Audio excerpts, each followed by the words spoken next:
Uf, ali ugrio ovaj minus, -2 danas lagano. Lagano struganje prozora, stakla i svega na autu, jutro smrzavanje u full.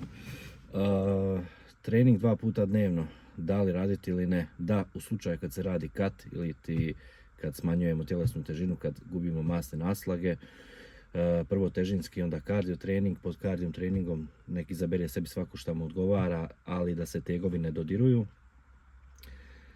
Prilikom kardio treninga možda neki kettlebell da se upotrijebi to, znači biciklo, trakica, onaj epileptikal kako se zove, ne znam nija, ono što se mrda, veslanje, mašina i to je to otprilike.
Do sljedećeg videoklipa.